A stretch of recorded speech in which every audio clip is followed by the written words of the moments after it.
A nombre de nuestro director, doctor Raúl Contreras Bustamante, y nuestro jefe de división, el doctor Tito Armando Granados Carga, les damos la presente bienvenida a la conferencia que se titula Niñas, niños y adolescentes en situación de vulnerabilidad por motivos económicos, la cual será impartida por el licenciado Alberto Francisco Garduño. El licenciado Francisco Garduño es profesor de análisis económico del Derecho en la División de Universidad Abierta de la Facultad de Derecho de la UNAM. Es académico adscrito al Seminario de Estudios Jurídico-Económicos. Asimismo, apoyó en la elaboración de los tomos de Teoría Económica y Derecho Económico para la Enciclopedia Jurídicos de la Facultad de Derecho de la UNAM. Cursó la especialización en Derecho Penal y diplomados en materia de Historia Económica Global y Litigio Estratégico para la defensa de derechos económicos, sociales, culturales y ambientales. Actualmente colabora con la doctora Olga Islas de González Mariscal en el área de Derecho Penal en el Instituto de Investigaciones Jurídicas de la UNAM. Las niñas, niños y adolescentes son un grupo en situación de vulnerabilidad debido a que, por un lado, las características físicas y mentales que implican la etapa de desarrollo en que se encuentran trae aparejados elementos como debilidad, inmadurez o falta de experiencia. Por el otro, la percepción que las demás personas tienen de la niñez y la adolescencia son consideradas por algunos como motivo suficiente para la aparición de conductas que ponen en riesgo su dignidad. Ese riesgo constante los va apartando y abriendo una brecha todavía más honda entre ellos y su desarrollo humano. La situación de vulnerabilidad de niñas, niños y adolescentes por motivos económicos tiene lugar en el momento en que se restringe su acceso a los satisfactores idóneos para extinguir sus necesidades vitales. Su acceso para extinguir sus necesidades vitales, o en general a las necesidades de cualquier índole, especialmente durante los primeros 1000 días de vida. Desde la prohibición de su discriminación por motivo de su posición económica, hasta garantizar que su alimentación sea nutritiva, de calidad y suficiente, el abanico de los derechos de este sector de la población se ha ido ampliando y cumpliendo con el principio de progresividad de los derechos humanos. Sin embargo, del marco jurídico a la política pública cambia toda la situación y no precisamente de forma benéfica. Damos la palabra al licenciado Alberto Francisco Garduño para dar inicio a la conferencia.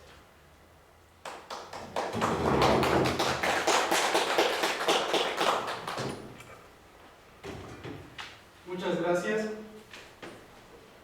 Quiero agradecerles su presencia y con mucho cariño a las maestras que están presentes. Vamos a comenzar a platicar por qué es importante hablar del concepto de situación de vulnerabilidad. La situación de vulnerabilidad se comienza a trabajar por motivos de atender a la dignidad humana. Se atiende a la dignidad humana en razón de la evolución que hemos tenido, pero especialmente porque se ha notado que a través de la historia y a pesar de las medidas que se han tomado de parte de los estados e incluso de la acción de la organización civil, se necesita poner una especial atención en ciertos grupos de población. Esto es, los seres humanos que por una u otra razón se encuentran en un ambiente donde ven restringida su capacidad para ejercer derechos o para tomar decisiones, así como el acceso a los satisfactores más elementales que les permiten afrontar su vida. Y además, todo esto se ve considerado por el derecho no solamente por materias como la antropología o la sociología, sino que además han sido tomados de parte del ámbito jurídico para hacer consideraciones y hacer posible que estos grupos que tienen características en común y que se ven agrupados en estas categorías, que además tienen la idea de ser temporales, porque en algún momento, aunque la legislación prevea la identificación de estos grupos, lo ideal es que desaparezcan. ¿Por qué? Porque se les da las herramientas para que superen esa brecha y ese se logre ese acceso a sus derechos. En el caso de esta exposición estamos centrando la situación de vulnerabilidad por motivos económicos en un grupo que generalmente ha sido identificado por la categoría de la edad, pero que esta categoría trasciende y trae otros efectos aparejados. Particularmente porque significa que estos seres humanos están transitando por una edad donde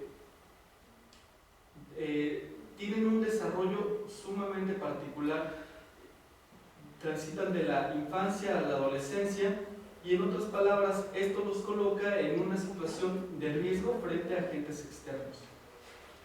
La situación de vulnerabilidad es un concepto que se integra por varios elementos. Primeramente, la vulnerabilidad, y esta vulnerabilidad es la que en muchas ocasiones es considerada con una opinión peyorativa.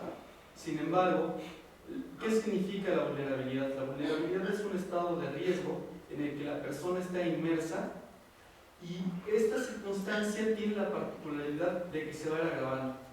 Esta situación no es de un solo momento, sino que se prolonga a lo largo del tiempo, y además pues esto se va agravando y trae efectos perjudiciales para el ser humano.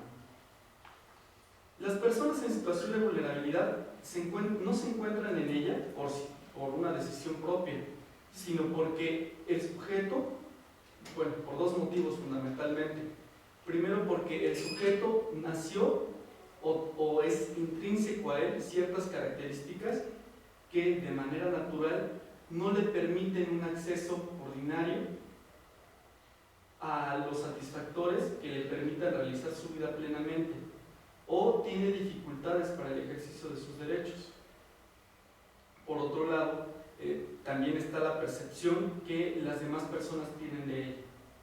Esto es, que bastarían los prejuicios de las demás personas, resultan en un motivo suficiente para que el grupo mayoritario vaya segregando a las demás personas. Esto se traduce en que la brecha entre el grupo mayoritario y las personas identificadas dentro de la categoría de situación de vulnerabilidad se van alejando, y se traduce en un agravamiento de su situación. ¿Quién es la persona en situación de vulnerabilidad? La persona en situación de vulnerabilidad está inmersa en este estado de riesgo permanente. Podría salir de él en tanto cuente con los medios ad hoc para superar su situación. Pero, ¿cuándo contaría esta persona con los medios ad hoc? En el caso, estos medios la dotarían de herramientas suficientes para ser refractaria aún a los prejuicios que presenta la sociedad hacia ella, y le permitirían tener también las herramientas para que a través de la legislación, idealmente, pueda acceder sin ningún obstáculo al ejercicio de sus derechos. Así, por ejemplo, aparece el concepto de resiliencia como contraparte a la situación de vulnerabilidad, como la característica que le permite tener al ser humano, y en general tomado inclusive de la física este concepto, tener la capacidad de una persona o un grupo para resistir, salir adelante y aprender de una crisis. El concepto de grupos en situación de vulnerabilidad, ya lo adelantaba, no se queda en lo mero sociológico o antropológico, va más allá y es considerado, tomado en cuenta por una tendencia internacional en pro del respeto a la dignidad y de los derechos humanos, y particularmente en nuestro orden jurídico, la Ley General de Desarrollo Social, en su artículo 5º, fracción 6ª, nos da una definición de grupo en situación de vulnerabilidad, y lo define de la siguiente forma: como aquellos grupos de población y de personas que por diferentes factores o la combinación de ellos enfrentan situaciones de riesgo o discriminación que les impiden alcanzar mejores niveles de vida, y por lo tanto requieren la atención e inversión del gobierno para lograr su bienestar. ¿Qué nos dice esta definición, o qué podemos destacar de lo que antes hemos comentado? Primero, que da origen a otra forma de llamar a estos grupos, como grupos de atención prioritaria. que este concepto ha tomado una relevancia últimamente. Sin embargo, considero que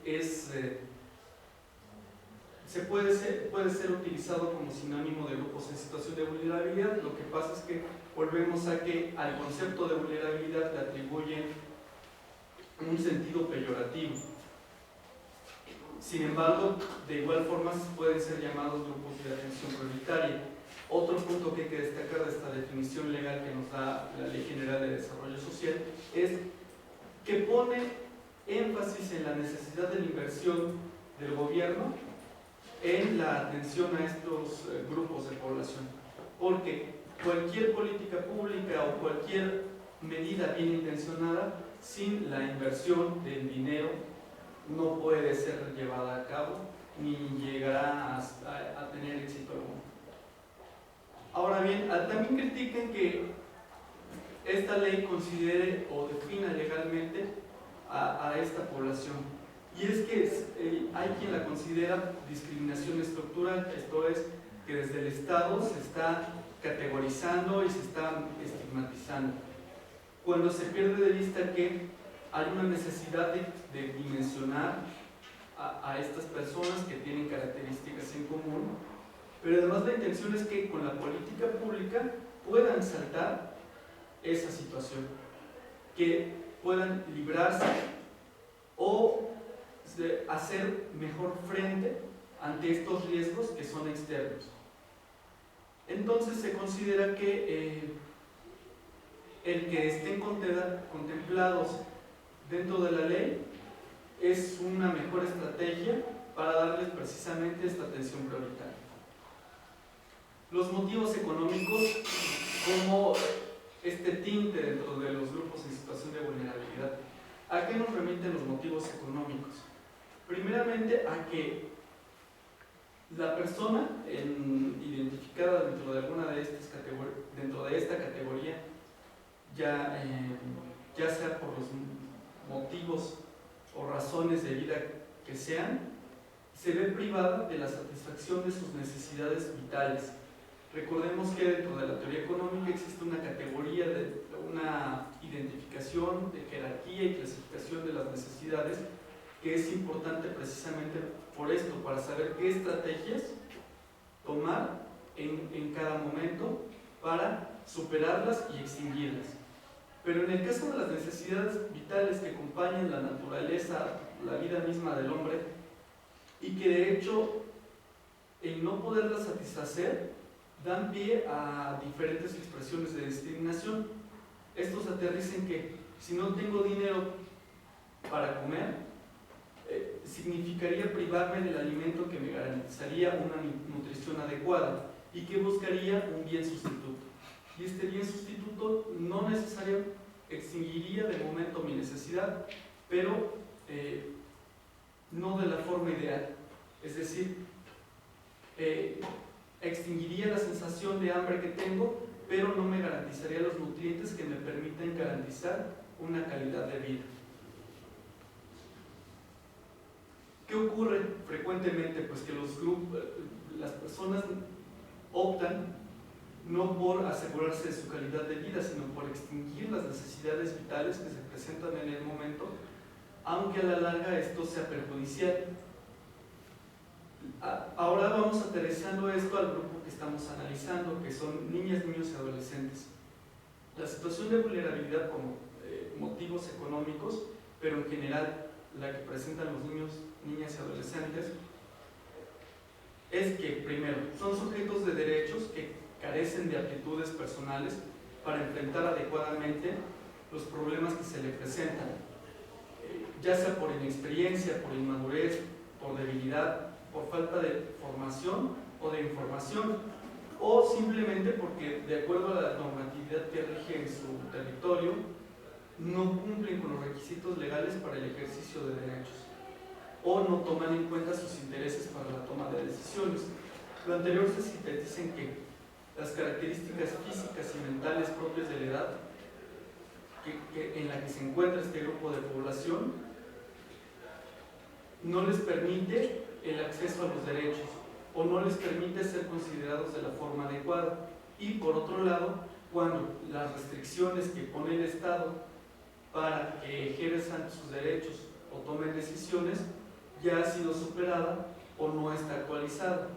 Son precisamente estos elementos los que crean un campo fértil para que peores ataques, abusos, actos de discriminación se cometan en cualquier momento hacia ellos y pueden llegar a constituir algún delito. Pero si los mismos menores de edad de los que estamos hablando no tienen información suficiente para poder distinguir cuando están siendo afectados, no podrían denunciar estos hechos ante cualquier autoridad o ante cualquier persona que les pudiera brindar auxilio. Entonces tendría que empezarse justamente por eso, por brindarles las herramientas que les permitan tener el conocimiento de cuando algo los está afectando. Y con la debida diligencia se puedan denunciar estos hechos, porque al final están previstas las conductas en la normatividad, pero si los mismos niños no tienen una percepción de la realidad objetiva, porque ya sea por la educación que se les brinde en casa o por la educación pública, no van a poder denunciar o quejarse de los hechos de los que están siendo víctimas. En México se han llevado a cabo diferentes estudios que permiten identificar dentro de los mismos menores de edad grupos en situación de vulnerabilidad que tienen un tinte especial, ya sea porque son hijos de trabajadores agrícolas, hijos de obreros, están en situación de desamparo, son víctimas de alguna forma de violencia, son víctimas de trata o están en conflicto con la ley penal, tienen alguna discapacidad, son migrantes o repatriados, son indígenas principalmente. Estos como grupos a los que se les debe de dar una atención prioritaria y especial de acuerdo con estas características que son externas a ellos. Ellos no decidieron, por ejemplo, nacer en un grupo de agrícolas, de trabajadores agrícolas que se desplazan por todo el territorio nacional, pero lo que sí se puede brindar es herramientas para que al territorio al que lleguen puedan continuar con su educación sin ningún obstáculo. ¿Qué nos dice la Convención sobre los Derechos del Niño para identificar a quiénes son niñas, niños y adolescentes? Primeramente, saltaremos el conflicto de decir si es correcto hablar de menor de edad o únicamente de niño o de niños, niñas y adolescentes. En el contexto internacional es totalmente válido hablar de niño para identificar a niñas, niños y adolescentes, porque los instrumentos internacionales así refieren. Si acaso, por ejemplo, el Pacto Internacional de Derechos Políticos, Económicos y Culturales es el que comienza a hacer la distinción entre niños y adolescentes, pero no nombra rangos de edad. Así decíamos que la Convención sobre Derechos del Niño, en su artículo primero, nos da la definición de niño, que es todo ser humano menor de 18 años de edad, salvo que la legislación nacional marque una edad diferente para alcanzar la mayoría de edad. Y en el orden jurídico nacional, la Ley General de Derechos de Niñas, Niños y Adolescentes, en su artículo 5, nos dice que son niñas y niños los menores de 12 años y los adolescentes son personas entre 12 años de edad y con menos de 18 años cumplidos. Y hace la aclaración, justamente hace la aclaración por este conflicto que había sido doctrinal no hace mucho tiempo, y en una reforma que se da en este 2019 se entra la aclaración de que es válido seguir hablando de niños para la utilización del marco jurídico internacional. Y esto se regula en esta Ley General de Derechos de Niñas, Niños y Adolescentes.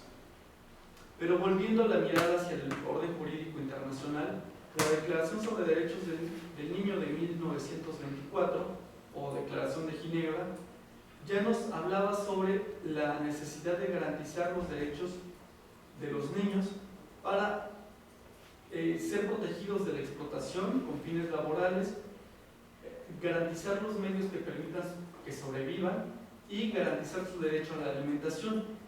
Estos primeros derechos ya tienen un tinte económico porque nos remiten a la necesidad de satisfacer, mejor dicho, el requerimiento de satisfacer las necesidades vitales, toda vez que una alimentación adecuada permitirá un desarrollo, pero no solo un desarrollo, sino que tengan los nutrientes que permitan que su cerebro se desarrolle y que puedan tener las mejores herramientas para que todos los niños partan del mismo punto, que es hacia donde se dirigen muchas de las políticas públicas, y veamos que por motivos externos o falta de inversión no se llegan a concretar.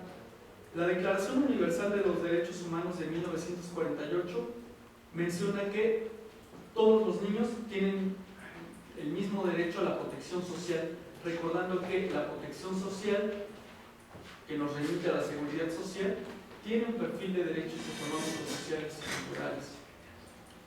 En este mismo sentido, la Declaración de los Derechos del Niño de 1959 consideró que los niños no deben de ser discriminados por motivos económicos, y estos motivos se refieren a la posición en la que se encuentren, es decir, niños que pudieran estar en situación de calle y no tienen acceso a muchos satisfactores, o niños que están en una situación privilegiada y pudieran tener acceso a mejores ofertas educativas. El Pacto Internacional de Derechos Económicos, Sociales y Culturales, ya lo mencionaba, avanza distinguiendo entre niños y adolescentes, y sobre ellos contempla una protección contra la explotación económica. Recordemos que hay una tradición o parte del sistema económico de planificación central, por ejemplo, consideraba que los niños tendrían que incorporarse a la actividad económica, o particularmente cuando se da la revolución industrial en Inglaterra, con todo el desarrollo de la maquinaria, por ejemplo, se buscaba incorporar a los niños como parte de la mano de obra barata, desechable, que se consideraba, metiéndolos al interior de las máquinas para que ellos desde dentro las operaran. Y esto no es propio del desarrollo industrial y del sistema capitalista, ya les decía.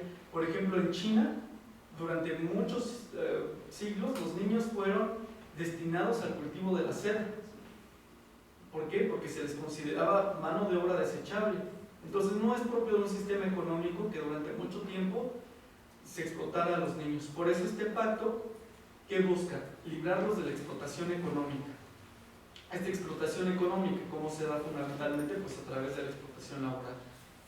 Además, contempla que no se incorporará a los niños a trabajos que sean nocivos para su moral o para su salud. Durante algún tiempo, después de la Segunda Guerra Mundial, algunos países utilizaron a los niños que, por su constitución física, ayudaran a localizar las minas que habían quedado dispersas en algunos territorios. En cuanto al cariz económico que se presenta en la Convención sobre los Derechos del Niño, vinculante para México, podemos encontrar que nos habla de la necesidad de la cooperación internacional. Bueno, la cooperación internacional fundamentalmente a qué se refiere, a cuestiones económicas, porque a cuestiones económicas, pero que además se dirigen al desarrollo, no solo al desarrollo económico, sino al desarrollo humano, que está integrado por el desarrollo económico, el desarrollo social, las diferentes áreas en las que nos podemos desarrollar. Pero ¿en qué ponen énfasis? En que si no se invierte en la niñez, y además de una forma apropiada, ¿y la forma apropiada cuál es? Pues que todos los niños, sin importar el sector económico al que pertenezcan sus familias, puedan partir de un piso parejo. O sea, todos tengan la nutrición adecuada que les permita decidir si quieren dedicarse a las matemáticas, a la música o a la actividad que ellos decidan en un futuro. ¿Qué pasa? Ya lo veremos más adelante cuando analicemos las políticas públicas de nuestro país, que se ha identificado, inclusive por encuestas de percepción, que los mismos niños ya saben, digo a través de la encuesta que realizó el INE, que están destinados a trabajar en ciertos sectores en particular, porque a esos sectores se dedica su familia, y ellos mismos ya ven la escuela como solo un momento en el que no van a poder dedicarse a alguna actividad, por ejemplo, cultural, porque saben que tendrán que contribuir a la actividad económica familiar y que ese es su destino. Bueno, continuamos con que además la convención, ¿qué otros derechos de contenido económico nos incluye? Que es disfrutar de un nivel de salud, de acceso a la salud mucho más alto, el derecho a la educación primaria obligatoria y gratuita, y que el Estado proteja a los niños en general de una situación donde sean víctimas. Luego, en el orden jurídico constitucional, tenemos que en el artículo 2 se habla acerca de la educación y de la salud que deben gozar la niñez y la adolescencia indígena, y el artículo 4, que vamos a ver que es el que mayor contenido jurídico económico tiene, en particular para el grupo en situación de vulnerabilidad que estamos revisando el día de hoy, se refiere a que serán sujetos de una regulación y protección especial, y que además impone deberes específicos a la sociedad en general y al Estado para su protección. En el artículo 18 se habla de un sistema integral de justicia para adolescentes, que es un sistema de justicia penal modalizado, pero que tendrá que tener en cuenta el rango de edad de la niñez y la adolescencia. En el artículo 123 se expresa que el aprovechamiento del trabajo de menores de edad de 15 años, pero que además no podrán trabajar los menores de 15 años y que los mayores de esa edad, esto es de 16 años, tendrán como jornada máxima las 6 horas. Así, decíamos que el artículo 4, en relación con la Ley General de Derechos de Niñas, Niños y Adolescentes, y además considerando todos estos instrumentos internacionales que prevén estos derechos de carácter económico para los menores de edad, se puede hacer una lista bastante rica sobre los derechos económicos de niñas, niños y adolescentes, entre los que podríamos destacar el derecho de prioridad, el derecho a la identidad, el derecho a ser registrado de manera inmediata al nacimiento, el derecho a desarrollarse en familia, el derecho a la igualdad sustantiva, el derecho a no ser discriminado, a vivir en condiciones de bienestar, a desarrollarse integralmente, a un medio ambiente sano, a una vida libre de violencia y a la integridad personal, a la protección de la salud y a garantizar su seguridad social, a la alimentación nutritiva suficiente y de calidad, al acceso, disposición y saneamiento de agua para el consumo personal y doméstico de forma suficiente, salubre, aceptable y asequible, el derecho a la educación, el derecho a su inclusión, a la inclusión de niñas, niños y adolescentes con alguna discapacidad, el derecho al descanso y al esparcimiento, el derecho al juego, el derecho a la libertad de convicciones éticas, pensamiento, conciencia, religión y cultura, el derecho de participación, el derecho a la intimidad y el derecho a la seguridad jurídica y al debido proceso. Los derechos económicos, sociales, culturales y ambientales, entre muchos de los efectos que tienen, están en combatir directamente cualquier forma de situación de vulnerabilidad y permitir que los grupos sociales que son colocados dentro de esta categoría tengan los dispositivos legales que les permitan subsanar estas deficiencias o estas condiciones con las que nacieron, que en algún momento les pueden limitar su acceso a los satisfactores, que no van a desaparecer, pero que siempre el orden jurídico les permita obtener el acceso y además garantizar el respeto hacia los demás. Decíamos que la principal forma de que da origen a esta situación son los prejuicios que la sociedad tiene hacia ellos. Ya analizando concretamente algunos de los derechos que más afectan a este grupo de población, vamos a encontrar pues que la pobreza es un problema que los aqueja, que es multidimensional y que los aleja del desarrollo humano. Particularmente la OMS ha tomado medidas en este sector, pero que no se ven reflejadas, es decir, por ejemplo, el diseño de los desayunos escolares.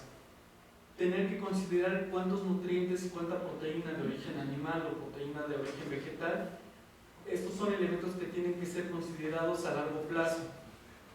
Ya decíamos, por ejemplo, ahora en la reinstalación del Sistema Nacional de Atención Integral a Niñas, Niños y Adolescentes, que está siendo planteado por el nuevo gobierno, ya se ha invitado a expertos de la OMS para replantear esto, la situación de los desayunos escolares.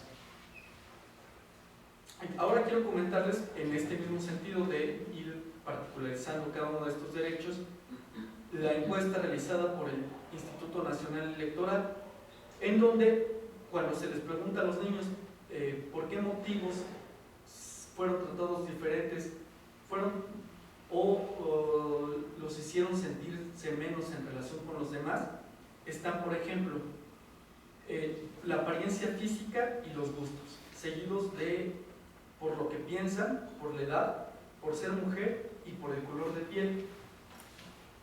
Lo que nos recuerda que ya los niños están en esta situación de riesgo por la cuestión de la edad, pero a esto se suman todos estos elementos de la apariencia, de la posición económica de la familia, de si son mujeres u hombres, la cuestión de género, que no se ha tomado. Vemos, por ejemplo, la medida de los uniformes neutros, ¿no?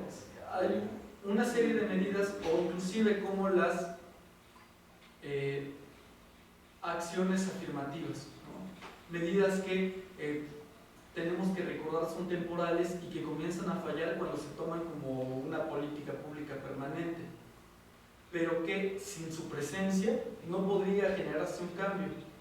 Es decir, quizá lo ideal no es que haya una paridad de género en el Congreso y que haya una cuota de participación, pero que si no se impone en algún momento, no se podrá dar el salto hacia el cambio, no podrá formar parte de esta conciencia colectiva que comience a aceptar estos cambios y los vea pues de manera ordinaria, ¿no? Que no escandalicen, porque a partir de que alguien se escandaliza por estas medidas, pues comienza a sentirse esta agresión hacia los grupos con una orientación o preferencias diferentes. En materia de discriminación por motivos de la edad, exige que el gobierno tenga especial atención. Ahora bien, este dato es importante del Consejo Nacional de Población, que se combinan con datos de la Secretaría de Gobernación, y es que nos señalan que 126 millones de habitantes del país son menores de edad, de los cuales 49.1% son mujeres y el 50.9% son hombres, que demandan que haya una especial atención también en la cuestión de género. Es decir, es una serie de elementos que se van combinando para prestar una mejor atención, pero que esta mejor atención, si no se inyecta el presupuesto adecuado, no se va a poder lograr.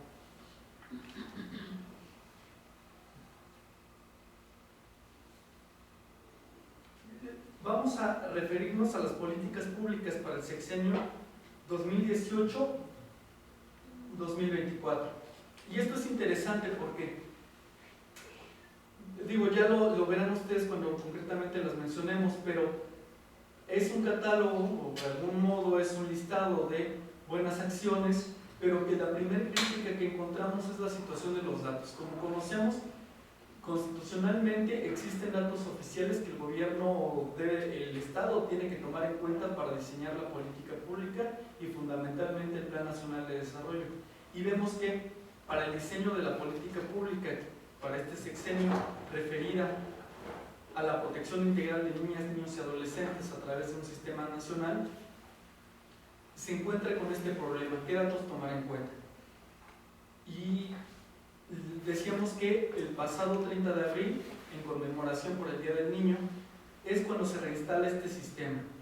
Y este sistema busca expresar acciones que en el ámbito de sus competencias, o mejor dicho, vaya distribuyendo competencias a los gobiernos estatales a fin de que se cumpla con el respeto irrestricto a los derechos humanos de niñas, niños y adolescentes. En la exposición de la reinstalación de este sistema, su secretario ejecutivo mencionó que la población menor de 18 años fue tomada en cuenta a través de diferentes sistemas de consulta. Fundamentalmente fueron la encuesta de percepción que realizó el Instituto Nacional Electoral y el primer ejercicio de participación ciudadana por la primera infancia. Entre las preocupaciones que alarman a los niños se encuentran la violencia en el hogar, en la escuela y en la calle, la falta de espacios públicos para recreación, deporte, y además existen datos de que niños nunca han estado solos en la calle. Ellos mismos reclaman de que alguien menciona que hay violencia y que la violencia limita que puedan ellos salir a la calle, y esto llama especialmente la atención porque en contraposición otra cosa que los alarma es la ausencia de los padres en el hogar. ¿Y por qué está la ausencia? Porque ellos refieren que no tienen para comer, o estos elementos pues que entrañan fundamentalmente una cuestión económica, y es que los padres y madres tienen unas jornadas laborales demasiado extensas que los obligan a estar ausentes en el hogar. En cuanto a la discriminación, señalan haber sido discriminados por su apariencia, por estar embarazadas o por las instalaciones de la escuela. Esto es, que hay violencia en la escuela y además hay unas pésimas instalaciones que no les permiten estar a gusto ahí donde pasan una buena parte de su vida. En cuanto al Plan Nacional de Desarrollo, señala que habrá un eje que se referirá a la primera infancia, considerando la primera infancia de 0 a 5 años de edad. Esta política de educación inicial y esta política integral de atención a la primera infancia se integra fundamentalmente por dos políticas, que es la de educación inicial y la política de combate al sobrepeso y obesidad infantil. Recordándonos que es un problema de salud pública la obesidad infantil y que las metas a las que hace referencia la Constitución, que están dispersas en todo el texto y que después se aterrizan en el Plan Nacional de Desarrollo, que son estas grandes metas nacionales que se buscan alcanzar en cada sexenio y que además tienen que estar relacionadas con las que se tomó en cuenta en el sexenio anterior, y todo debe estar ligado, ¿para qué? Para generar el desarrollo nacional. ¿Qué es este desarrollo nacional? Pues el desarrollo humano de cada ser humano que esté dentro del territorio nacional. Bueno, la política de primera infancia, ya lo decíamos, que señalan, de acuerdo con pronósticos de este gobierno, que beneficiará a 12.5 millones de personas de 0 a 5 años y que además están pronosticando que habrá un número igual de nacimientos durante este sexenio. Por eso, a la política a la que más presupuesto se le va a inyectar es a esta de la primera infancia. Señalan, entre otras de las estrategias a tomar dentro de esta política, la afiliación inmediata después del nacimiento a la seguridad social. Claro, habría que considerar pues que tendrían que funcionar eficientemente los sistemas de seguridad social para que funcione efectivamente, que después del alumbramiento cualquier niño, ya sea que el padre o la madre estén afiliados a algún sistema de seguridad social, pues ellos sean afiliados directamente a alguno de estos sistemas y pues que tendrían que funcionar, ¿no? Porque al final, ¿qué nos encontramos? Todos estos mensajes o noticias de violencia obstétrica, ¿qué pensamos? Que esa misma institución que ha presentado hechos de violencia obstétrica va a brindar la atención adecuada al recién nacido. Bueno, continuamos con que habrá pues este programa nacional de educación inicial. Bueno, esto ya es un programa que busca atender a la población de 0 a 3 años. ¿Y este programa en qué se va a concretar? Pues que esta política del piso parejo para todos los recién nacidos en el territorio nacional, para que todos partan del mismo nivel de preparación como una estrategia para igualar el acceso de oportunidades por medio del aprendizaje, de un ambiente saludable, de una atención a su salud y nutrición,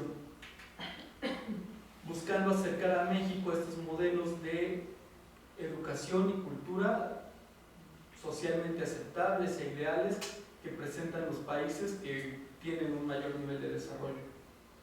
La base científica de este Programa Nacional de Educación Inicial se basa en que la atención a los primeros 1000 días de vida es determinante para el resto de la vida de los seres humanos, y es que busca generar consecuencias negativas a largo plazo en los seres humanos, combatiendo efectivamente la alta vulnerabilidad en que están los recién nacidos. Una estrategia completa que pretenden implementar es una línea telefónica donde los menores de edad pudieran denunciar fundamentalmente hechos de violencia, y que ya están implementando en 3 entidades federativas.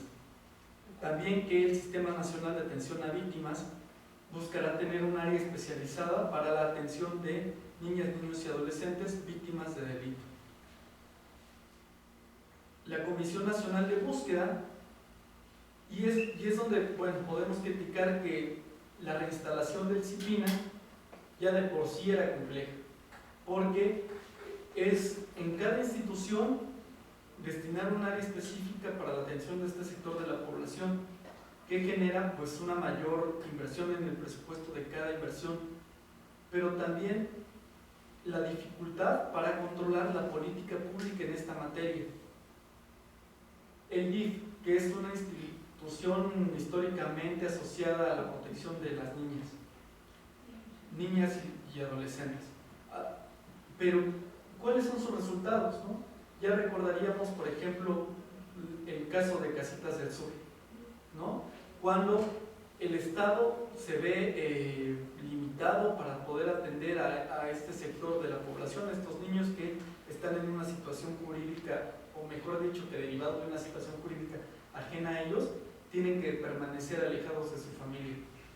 Cuando el Estado no está en capacidad para brindarles la atención debida, se permite que particulares entren a suplir esta situación. Y ya tenemos investigaciones periodísticas e inclusive averiguaciones que iniciaron por casos de desapariciones y de tráfico de niños, ¿no? Derivados de... ¿Y ustedes consideran que el hacer más compleja toda esta política de atención a los niños dará un resultado benéfico?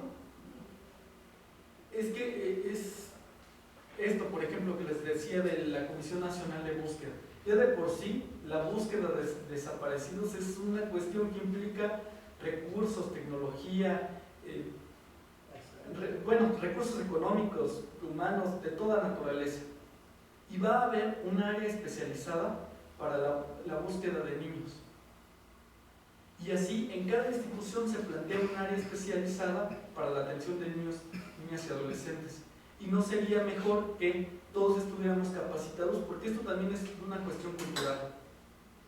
En la medida en que todos pueden, quizá inconscientemente, o pues debido a una cuestión cultural, comenzar a distinguir entre niños y niñas.